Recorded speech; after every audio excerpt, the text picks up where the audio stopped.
Hey, what is going on, crypto people? Happy, what is it? Freaking Friday. Happy freaking Friday to each and every one of you. Holy moly. What an exciting time to be an early adopter in this new asset class that is the digital asset space. Look, we're going to hear from Brad Garlinghouse. Maybe I'll go straight out of router. We'll see. Crypto Eddie puts the nail in the coffin of the the petrodollar agreement.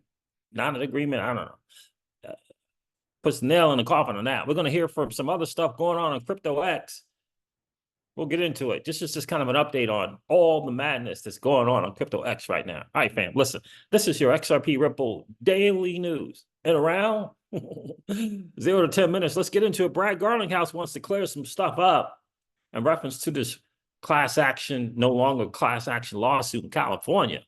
Let's get into that. He says, as many have noticed, and some have already pointed out, there have been numerous misleading and some factually inaccurate headlines describing the decision made by a California judge yesterday in the class action lawsuit about XRP. I'm happy to see some correcting them. I wish I could tag, slant, link them all here. To be absolutely clear, this is a big win. All class action claims in the suit were dismissed. He put that in all capital letters, dismissed. And absolutely nothing in the decision negates or changes the fact that XRP is in and of itself not a security. Parentheses, per the New York court decision, in the parentheses. Brad goes on to say the California ruling dismissed all allegations that Ripple had somehow violated federal securities laws by selling XRP. As for the single state law claim that will now be scheduled for trial, the sole plaintiff didn't buy XRP directly from Ripple and can't say if he even heard the statement before he traded and only owned a couple hundred XRP. This was a clear example of the trolls that unsuccessfully tried to take advantage of the United States legal system and distort statements to seek hundreds of millions of dollars in class action settlements. Hundreds of millions. And lastly, regarding quote unquote misleading statements, I stand by what I said, and I am looking forward to shedding light on that during the trial. So there it is there. Here's Crypto Eddie putting a, I don't know, nail in the coffin, the petrodollar deal. So the specific 1973 agreement between the United States and Saudi Arabia on the petrodollar system is not available as a single formal public document. It was more of a series of understandings and informal agreements rather than a formally documented treaty. The details of these agreements were kept confidential and only surfaced through an investigative Bloomberg journalism and Freedom of Information Act requests. Despite what you hear in the news and from XRP entertaining content creators, I just added that part, you'll never find a formal signed agreement between the US and Saudi Arabia exclusively pricing oil in US dollars. Perhaps the closest thing to a petrodollar deal was a secret agreement between the US and Saudi reached in late 1974, which promised military aid and equipment in exchange for the kingdom investing billions of dollars of its oil sale proceeds in U.S. treasuries. Parentheses, again, kept confidential until 2016, when Bloomberg News filed the FOIA request in the parentheses. And she lists the sources there. So I guess we can put a nail in that coffin. Don't expect the video. He never makes the video. He'll never admit when he's wrong. He'll just rationalize and come up with some other stuff. Flare Networks, XRPL testnet is now back. Here's what we've achieved in 4 days. 2,000 addresses participated. 8,319 mints. 5,536 redeems, 2.7 million F-test XRP minted, and 1 million redeemed. The F Assets open beta is about testing all aspects of the system. So let's get those redemption numbers up. Let's go. Like I said, I recommend 1 or twice every single day, mint and redeem. That's I recommend. Do what you feel is best, but that's what I certainly recommend. And I think it's going to be well worth the effort to do so.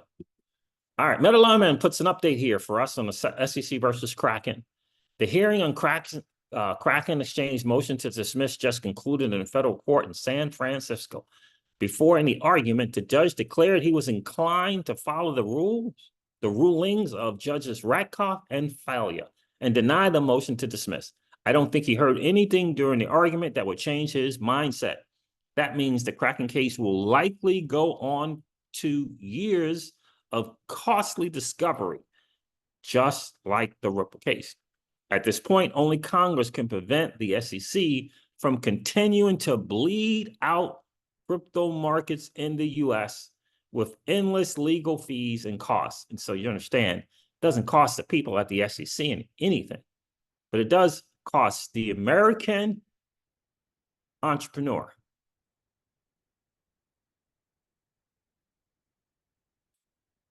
It's a travesty. All right, so, and Eleanor Terra gives a different, an added perspective here. Eleanor Terra says, Kraken FX lawyer tells Judge Orrick that the SEC's digital asset ecosystems argument and Judge Failer's reference to it in her Coinbase decision is not grounded in law, quote, unquote, is not grounded in law, and is novel and not workable. He encourages Orrick to look at Judge Torres's ruling in the Ripple case for how to think about treating secondary market sales for digital assets. He says he believes Judge Fowler got it wrong in the Coinbase case with her decision about post-sale obligation and what defines an investment contract under Howey. Shout out to you, Eleanor Terra. I hope you're doing well. Truth Labs and Boring Sleuth on Twitter, at Boring Sleuth. The B is capital, the S for Sleuth is capital, it's one word. Ever since I spoke out against Stephen Narioff, the digital asset investor won't tag me, including in this video with 60,000 views. In the DMs, when offered a peek into the truth about Stephen, he quit talking to me. I hope he's on the side of all truths and not just convenient ones. I'm going to cover, I'll do a video about DAI at another time. Stay tuned. All right.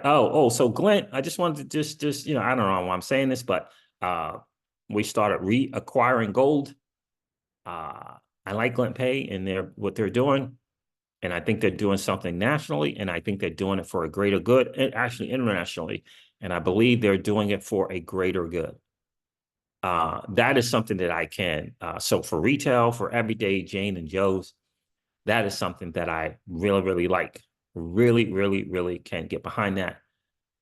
Really do like that. So, yeah. So anyway, we're going to get some more gold. We start buying more gold, obviously using the Glint Pay thing as a way to do it. And also, I think there's going to be kind of two forms. There's going to be some stuff that you can get access to. There's going to be stuff on your card that you have access to for kind of like the spending. But ultimately, understand this, and I believe this to be true. You don't own it if you don't hold it. So it's just something kind of important to know. And if you consider having it on the card and being able to spend it as holding it, as owning it, cool. I do, and I will be doing that. I'm not suggesting that you believe that or take that as a premise for you. And you want to continue getting the gold and silver and having it delivered. Awesome, cool. I'm just saying that in addition to getting the gold and silver, I will be doing some stuff on Glint Pay. I will continue doing stuff on Glint Pay as well. Interesting stuff here that the Winklevoss twins, they had a little private dinner with Chamath and some other crypto people. and for the president, I guess it was for former President Donald Trump, kind of like a fundraising deal. And Tyler Winklevoss, the Winklevi twins, each, I'm not going to read all of this. My land, this is long. Each have given $1 million in Bitcoin. They donated $1 million in Bitcoin each. I'm going to do a video about Bitcoin and the mistakes I believe that are happening, being promoted in the altcoin space. I'm going to do a video about that as well. But anyway, Tyler Winklevoss, I just donated $1 million in Bitcoin, which is 15,000 BTC, and we'll be voting for him in November. And he goes on to say why he's doing it. I'm just going to read one paragraph. Over the past few years, the current administration has openly declared war against crypto. It has weaponized multiple government agencies to bully, harass, and sue the good actors in our industry in an effort to destroy it. This administration's actions have been nothing short of an unprecedented abuse of power, wielded entirely for twisted political gain at the complete expense of innovation, the American taxpayer, and the American economy, like I just referenced in the Kraken case. This is an American entrepreneur who's going to bleed somewhere probably $20 to $100 million to defend itself. And it cost the government agency, that is the SEC, nothing. It ain't coming out of Gensler's pockets. It's coming from taxpayers and attacking American innovation, American entrepreneur. Again, I ask you, are you willing to put your vote where your generational wealth lies? It's really up to you. So there is nothing that the current administration can do or say at this point to pretend otherwise. I'm going to share this real quick Bitcoin thing, and in my later video, I'm going to reference this tweet as well. This is from Robert Kiyosaki. This is a dude who's about 80 years old, massively successful guy. He's not a crypto bro. He's massively successful in real estate, gold. What's the other one? Real estate, gold, oil. Massively successful in those spaces, real estate, gold, oil. Yes, I am an advocate of Bitcoin, Zella, whatever that is, because it has made investing in Bitcoin easy enough for an old guy like me to understand. So I don't know if this is an app. I have no idea. And by the way, I have made a lot of money from what I have learned from Bitcoin, Zella. Does Bitcoin Zella pay me for this endorsement? No. I have made money from my investments in Bitcoin than I have made far more money from my investment in Bitcoin that they could ever pay me. He exposed what he actually purchased. He purchased 60,000 Bitcoin. Yeah, at $6,000. In a world of more and more debt and more fake money, please consider investing in real money. Gold, silver, and Bitcoin. I can't wait to do this video on this Bitcoin thing and really. Anyway, I can't wait to do it. Can't wait to do that one for sure. So there it is, fam. This wraps up your XRP Ripple Daily News in around 0 to 10 minutes. I hope that it has been of value to you. If it has, do me a favor and hit that like button. And if you happen to be in that about 50% of people that are watching and listening to the Crypto Seeds and have not subscribed to the channel yet, if you've been enjoying those hangouts, please consider subscribing to the channel. And don't forget to ring that notification bell so that you know whenever we go live or whenever we upload a video. I'm going to end this one like I do all my videos and remind you guys of this. Old money doesn't want you to win. But that's okay, though, because you and I, we're already winning. And I would ask you to consider this, perhaps ponder the idea or notion of living your life permissionless. I'll talk to you guys soon. See you. Bye.